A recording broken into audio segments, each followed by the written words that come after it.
Friends, last time we did our best to build this problematic hobby boss T-26 and bring it to a fairly reasonable standard. It's one of my favorite tanks after all, so I made sure to give it some love. But guess what? Tonight there will be multiple layers, chipping, cooler rust, earth effects, and fresh snow. Keep watching and find out more. Once I washed the model in soapy water, I left it to dry as this sad little dish.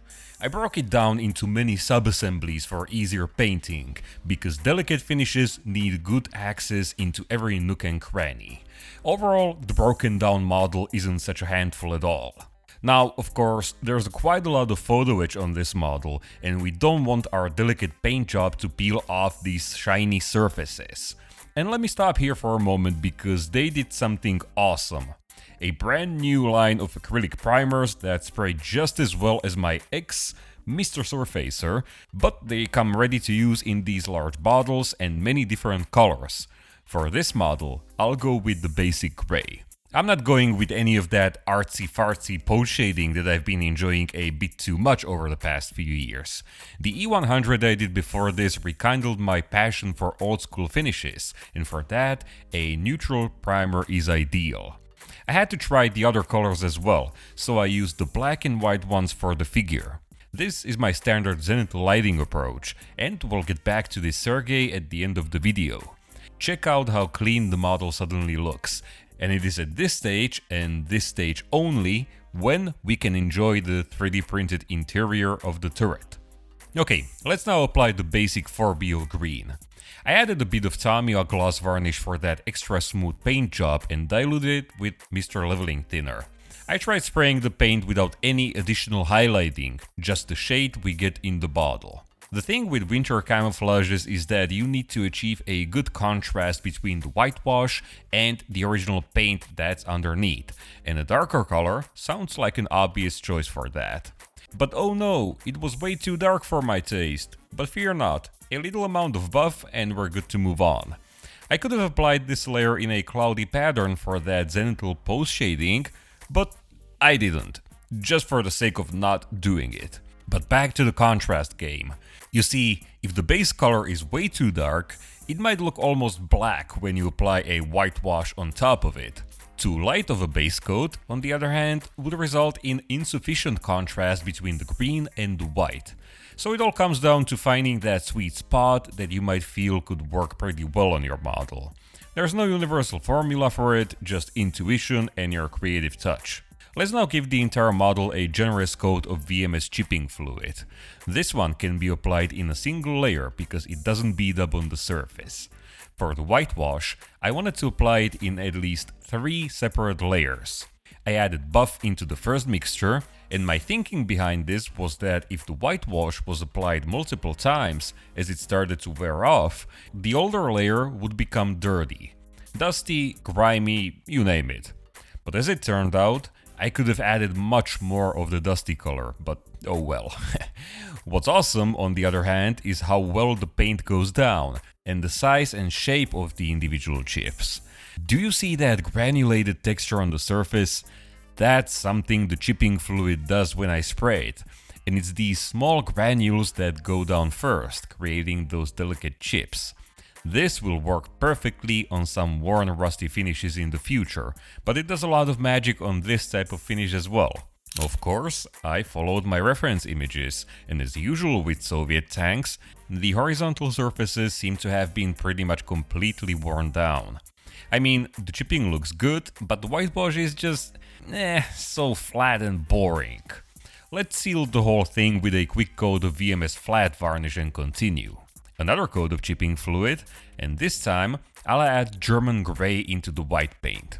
German grey has a very subtle blue tint, so even if it does not look like it, with this layer we're starting to add some cold tones. This idea was sparked by a great modeler and my biking buddy Vojta when he told me that he never uses pure white and that this technique comes from impressionistic painters. That's a very inspiring idea, so I made it my goal to do everything I could to avoid using pure white on this model. As I'm chipping this second layer down, you might start to notice that my desired variety of tones in each layer is pretty much non-existent, and that the second coat just fixes some errors in the first one. That's not a bad thing to do at all, but I wanted to achieve visible chipping on top of chipping. Well, what can I say? It was time to wrap this one up with another coat of flat varnish and another coat of chipping fluid. For the third layer, I switched to acrylics and brush application. I wanted to add a lot of punch with this one, so I added a bit of blue. Following some more reference images, I did pretty much the same thing the actual crews did back in the day on their real tank. Slapped the paint in the slappiest way imaginable. It's important to keep one thing in mind though. Normally, we would dilute the paint with tap water for smoother application, but water would start reactivating the chipping fluid and the result would be quite messy, but not in a good way. So it's important to apply the paint relatively thick. Something between regular brush application and dry brushing, if you catch my drift. Sometimes the effect might look truly horrendous because they are not just visible, but physical brush strokes that you can actually feel if you touch the surface. But once again, no need to worry because once you distress them with water, the chipping fluid will lift and then settle down, leveling out the effect. But wait, it's not time to seal it with varnish yet. At this point, it's a good idea to paint the tactical numbers. I found a color profile that claimed the numbers were also on the gun housing, but I couldn't see it in the historical picture. After a bit of googling, I found a real photo, like an actual physical photo on some Russian site, and the number is visible there. Also, the back of the photo claims it was taken in 1941 in Leningrad, so now I'm a bit confused. Was this tank fighting in 1940 in Finland or 1941 around Leningrad? Let me know your thoughts. After I sealed the finish with another coat of varnish, it was time for the final layer using gouache paint. I have to confess now, I pinky promised I wouldn't use pure white, but this was my only choice. To my defense, I used it very diluted, just to slightly smoothen out some of the color transitions and to give the effect a softer look, so to speak. And take a look at that, it's our 4-layered winter whitewash. Isn't it cool? Pun intended. You can get the VMS primers, chipping fluid and varnishes directly from them or Michigan Toy Soldier if you use the links and sales coupons down in the description. Each purchase helps me out and you'll have a good time as well. But it wouldn't be me if I didn't give it a certified HDR look with some enamel washes. When it comes to these winter finishes, using 2 different shades for the pin wash is an absolute must. As you already guessed, a lighter tone for the white areas and a darker one for the green. I think there are some dedicated winter mixers out there, but I always enjoyed using this one, which is dedicated for interiors. It's sort of grey, but also green and also blue, and it's pretty light. However, the matte finish and slight texture of the whitewash makes the blending a little trickier than usual. We have to pay a lot of attention and make sure everything is blended properly, all the while making sure we're not turning the white camouflage into a grimy mess. Luckily, the pin wash takes care of most of the weathering on these parts. Things get much easier on the green surfaces where I'm using a darker shade. But this tone works especially well in and around those deep panel lines that we meticulously scribed in the previous episode, green base coat or not. Here we also have slightly more freedom when it comes to blending because subtle stains of dirt and whatnot are not gonna create a chaotic mess on these surfaces. But even on a small model such as this one, it's vital to take your time and make the pin wash look as clean and crisp as you can. It's the first weathering step and one that can immediately take the paint job in the wrong direction. But luckily, once we look at it from a normal distance, the result looks pretty good and it's not too obvious at the first glance. Moving on, it's time to mix a light color using Russian green and white acrylics. Picking out the small details is a technique I greatly enjoy on post-shaded surfaces, but it makes a lot of sense here as well. The most important thing is to keep it subtle, and that means having the paint extremely diluted. It's just colored water. This way you can modulate the opacity, starting with very little and adding more if needed. My goal was to hit a sweet spot of sorts, making the small details look clean but not too obvious. It comes in especially handy on the white areas and on those details that are harder to precisely outline with washes, such as photo-etched hinges. If done properly, it's gonna be hardly noticeable unless you compare the before and after pictures, and that's the point of being subtle. While I was working with acrylics, I decided to paint the interior as well.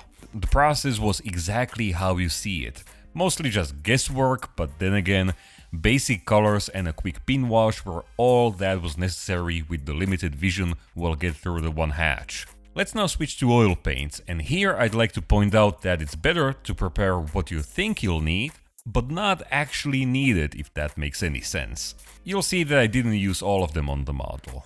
At first, I went with the standard oil dot method. On the white parts, I used snow white, intense blue and neutral gray. If the area is large enough, we can easily blend the oils in the traditional swiping motion, blending them in both directions. Depending on the amount of enamel thinner we use, the effect can be very strong or subtle. It's completely up to our decision. For me, keeping it subtle seemed like the better option. However, as I moved to the slanted and horizontal panels, I realized the standard approach wouldn't be as effective. Instead, I chose this approach, which, well, you can see what's going on. It's trickier when you have two colors next to each other. There's just no way to use some sort of universal set of colors that you can blend on top of them both. But I gotta say, this led to a really interesting result. Something between an oil dot filter and oil paint rendering. I also played around with the freshness of these paints. This roof panel, for example, shows it the best. I wet blended each layer, which allowed them to bleed into each other, creating a completely different result. It's basically a different spin on a standard method, and it's definitely interesting. I think it would work extremely well on non-winter finishes as well. Not to mention, oils can also enhance the amount of wear in some areas, such as on this mesh screen. These differences are still very subtle on their own, but if we do a before and after, you'll see how easy it is to lose the turret. Moving back to the same light green acrylic mixture, it's time for chipping. I'm still not a fan of the sponge method and always need to refine it with brushes, but I was pleasantly surprised at how well it worked with the worn winter coat. Areas where the whitewash is worn down have this gritty quality to them, and the sponge chipping gives the green color the same feeling. Pretty awesome if you ask me. I didn't even have to go over them with a fine brush. Of course, I'm only focusing on the green parts. Everything covered with whitewash remains as it is. Now for the dark steel chips. 4 drops of dark gray, 2 drops of retarder, 1 drop of tap water, and let's go. I suppose subtlety is the main name of the game on this model, because as I started applying the dark chips, I noticed how, well, unnoticeable they were. My opinion was, of course, influenced by my previous work on a German two-tone camouflage, where every effect is immediately visible. But tell you what, subtle chipping is not a bad thing at all. After all, our main objective here is the winter camouflage, so overpowering it with excessive chipping effects is the last thing on our wish list. Most of the chips are located on the green surfaces, but that doesn't mean I didn't add them on the most worn edges, even if they were surrounded by the winter coat. It should go without saying that we don't have to fill in all of the light chips. The result will be more authentic, subtle, and visually interesting. Generally speaking, winter finishes require a lot of precision and restraint, because you're technically painting 2 completely different surfaces, and each technique needs to be adjusted for them. As I was finishing this step, it was so difficult to see the difference that I was even afraid to post it on Patreon as a progress update. When you look at it from a normal distance, the model looks pretty much the same, right? But luckily, there's a technique that can do wonders: rusty oil paints. If the chipping or washes were an exercise in restraint, this is gonna be a spiritual journey. Rust effects become painfully visible on light-colored finishes and will completely obliterate your winter white coat. Of course, nobody says that you can't apply another layer of white to tone them down. In fact, that would lead to even more exciting results. But I was careful with my application, so it wasn't necessary. Oil paints are very good for this because they can be applied more precisely than enamels. And if you blend them multiple times, you can control their opacity pretty effectively, unless they seep into the whitewash. If these effects are quite easy to overdo on light finishes, they work especially well on green colors, so they elevated this model to a whole new level. We can also use them to add contrast between individual components, show excessive wear in some places, or just make tiny details stand out in a stylistic yet believable way. It's one of my favorite techniques, although its authenticity can lead to some pretty heated debates. Realistic or not, it's hard to deny how much visual depth we already have on our model, all the while keeping the winter camouflage fresh and cold like a can of White Monster. Let's now paint the details, starting with this amazing potion from AK. A legit chrome color that can be applied with a brush with amazing results. The kit comes with very nice clear lenses, which I like to hold in place with Tamiya clear varnish. A bit of black wash around it for a more three-dimensional HDR look, and we're done here. Engineering tools are always fun to paint and always look good because they add a delicate touch to the model. For the metal parts, I always use a darker and lighter gray color as a quick base coat. Diluted rust washes made from the same oil paints will give them an aged, worn look. These have to be applied sparingly because we don't want to end up with completely rusted out tools. For wooden handles, I like to use these two. On my previous models, I usually started with a dark brown undercoat for some additional shading, but it often led to very cold, desaturated results. Diluted brown oil paint can be applied as a filter, giving the wood a warmer tone, as if it were treated with protective oil or something. An even darker color can be blended around the tool clamps and other points of interest for additional eye candy. Lastly, we can go over them one more time with the light acrylic color to bring some of that vividness back.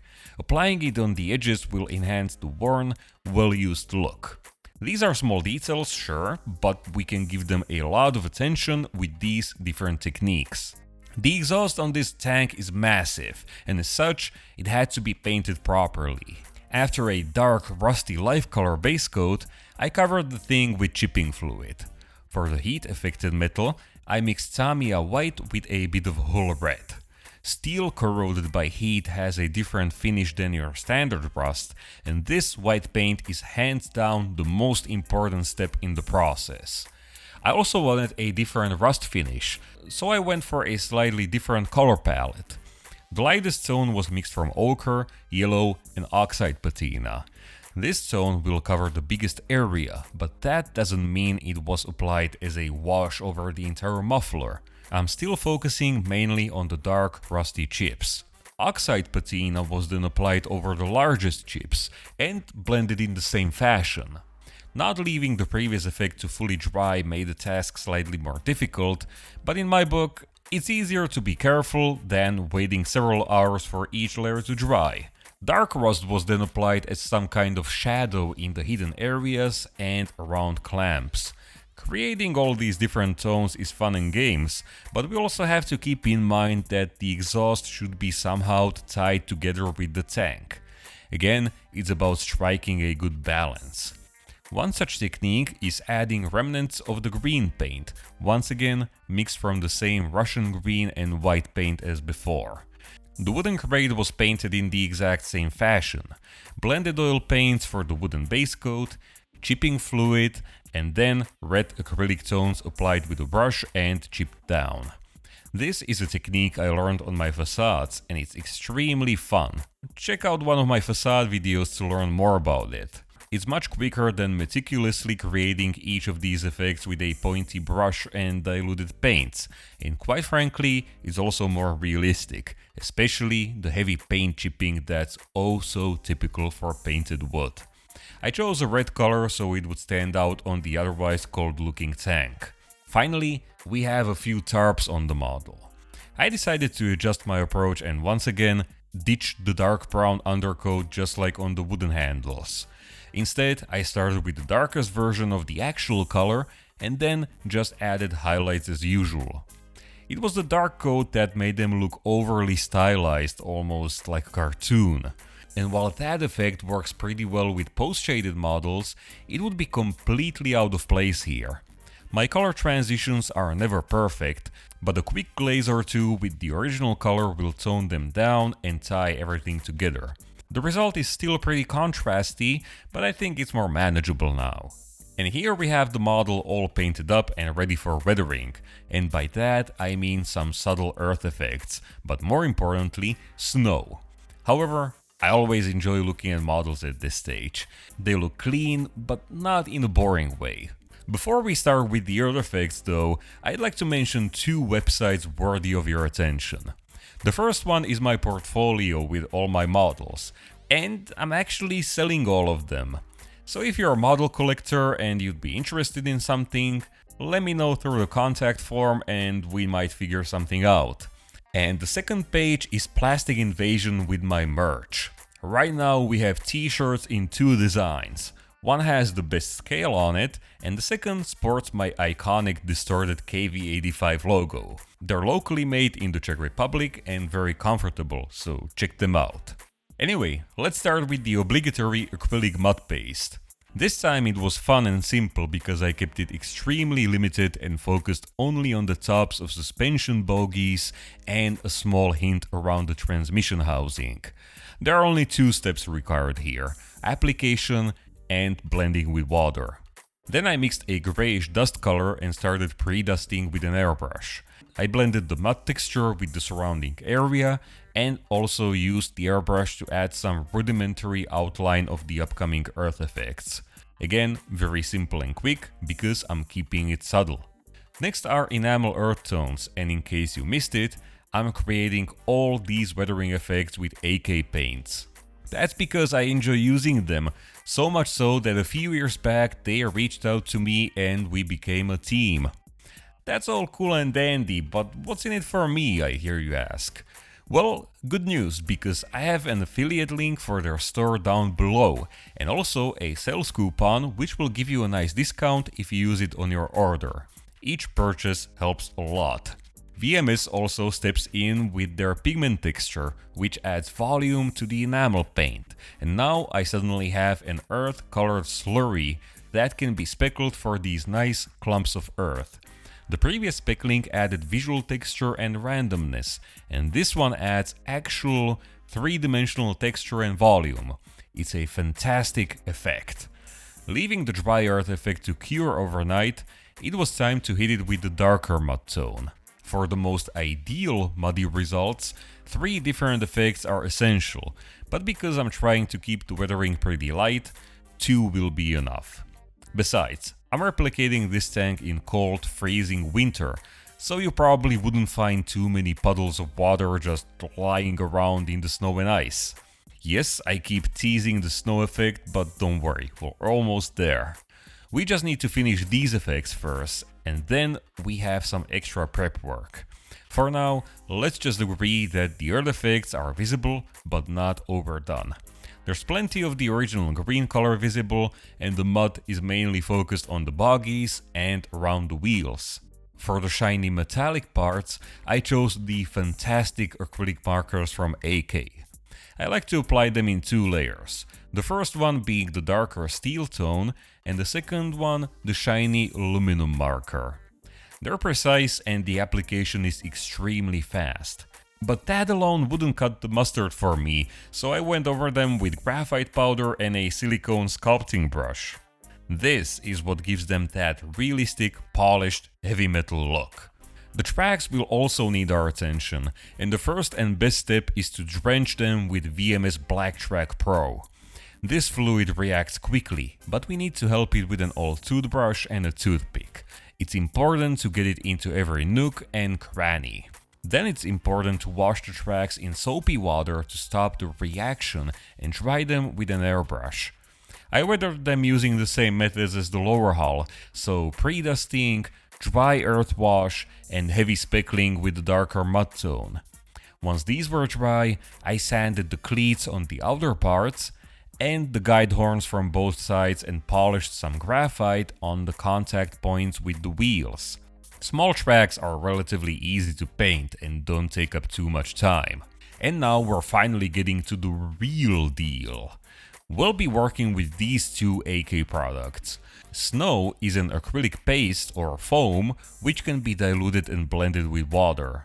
Microballoons are an extremely fine powder with a bit of sparkle. The procedure will go like this. Applying the acrylic snow in controlled amounts with a fine pointy paintbrush and blending it slightly with tap water.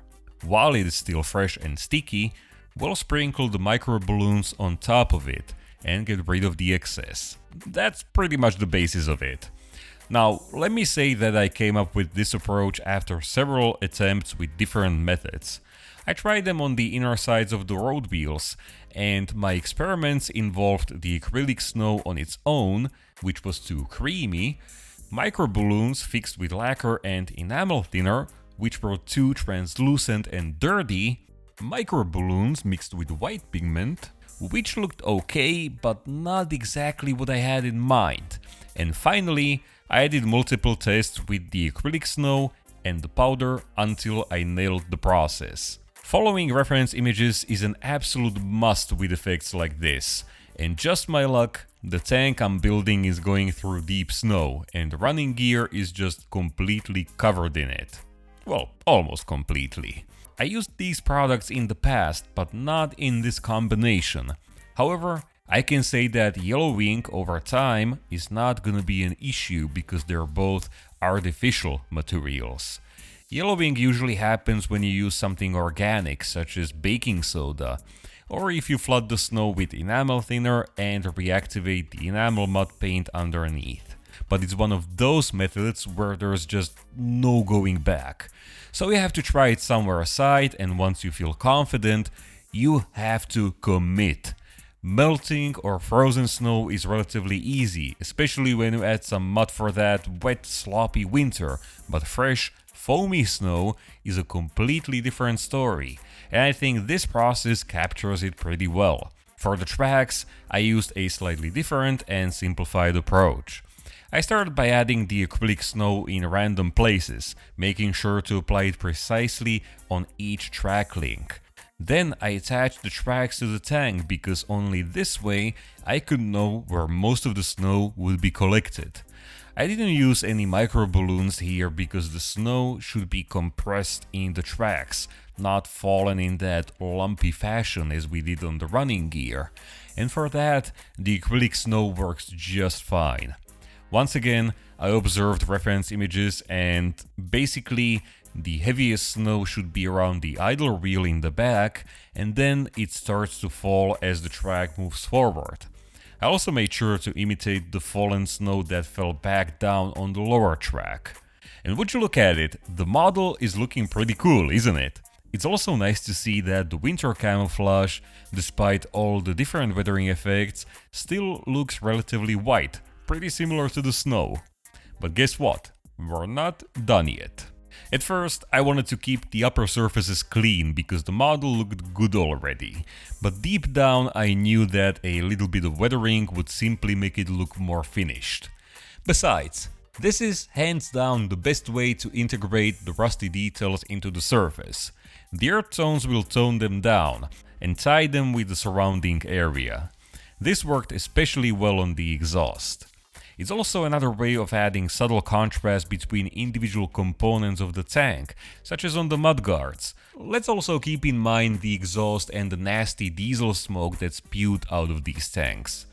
I painted the inside with black enamel wash and the tip of the pipe with black pigment. It's important to keep it minimalistic, but also pay attention to the exhaust surroundings.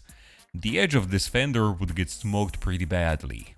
Another effect I stopped using for years, even though it's one of the coolest things ever, is these dark, glossy stains of moisture, grime, oil, you name it. I mixed this concoction from the dark matte enamel paint, a dark brown wash, and a generous amount of wet effects fluid. It'll become translucent and glossy, adding yet another texture to our model. And even though I'm replicating a tank during freezing winter, a few stains here and there won't hurt anyone, especially when they enhance the finish so drastically. The final touch was going over these worn edges with a pencil. There's no better way of replicating polished metal than graphite. On one hand, it enhances the chipping and the worn look, but on the other, it tones down the rust a little. It also makes the entire model look sharper, as in, oh no, better be careful around this edge because I don't want to cut myself. Not the most creative technique, but the impact of it is humongous. Let's now paint the figure, and here I'd like to focus on his face, so I'll just speedrun you through the rest. As always, I used my zenithal pre-shading and glazing method. This way I can quickly establish very nice highlights and shadows which can be enhanced further. Dark brown for the shadows, and it's important to always keep the direction of light in mind. This time, however, I tried some kind of color modulation on this figure. You see, the bottom of his coat is hidden in the turret, so it should be darker, right? So I applied several glazes here, and it led to a pretty interesting shadow gradient. The same thing applies to highlights, painting them on the exposed areas, keeping the direction of sunlight in mind. And because I've done a shadow gradient at the bottom, why not do the same at the top? It's a very interesting effect, and I think I'll keep using it on my upcoming figures as well. Some of the smaller details such as his mittens are also very easy to paint with the glazing method and a few highlights. One thing I can't stress enough is picking out all the small details on any figure. Seams, edges, buttons, you name it. If you pick them out with a lighter color, it'll give the figure that visible pop that we all enjoy. Let's now paint his face, but with a completely different color palette than I normally use. The base color is mixed with ochre, red and black. This is gonna be quite the difference compared to all my previous figures. I think it's pretty obvious even from the base layer. The inspiration comes from not just Panzer, who's a very talented modeler, yet he's quite underappreciated here on YouTube. Go check out his channel, I'll leave you a link down below and tell him I sent you. His face painting tutorial is one of his most recent videos, and once I saw it, I knew I had to try it his way. I mean, sure, I have different colors and my mixtures are also different, but I wanted to try the essence of that approach. Here's how I did the highlights. I used the same paints I normally do, but I mixed them with the base color. For shadows, I mixed dark brown and red. And yup, I even did the lights and shadows in the opposite order. But it's not just that this way the face looks better, it's also so much easier and quicker than the methods I've been using. Although next time I'll paint the eyes earlier because I always have to do a lot of corrections. Again, his video goes into much more detail and I'm not as good as him, but I mean, seriously, this face is leagues ahead compared to all my previous attempts. I suppose not getting stuck in your routine and checking out how others do it from time to time isn't such a bad idea after all. So now I could firmly glue Sergei in his commander's hatch and my mission was over. My friends, one of my favorite tanks of all time became one of my favorite models. At times, it felt like I could pick up the pace a little because it's such a small model and it just felt wrong spending so much time on it. But looking at the finished tank, I'd say the time was worth it. I haven't done one of these winter finishes in a few years, so on one hand my skills became a bit rusty, but on the other, It allowed me to approach it with a clear, unbiased mind and try something else.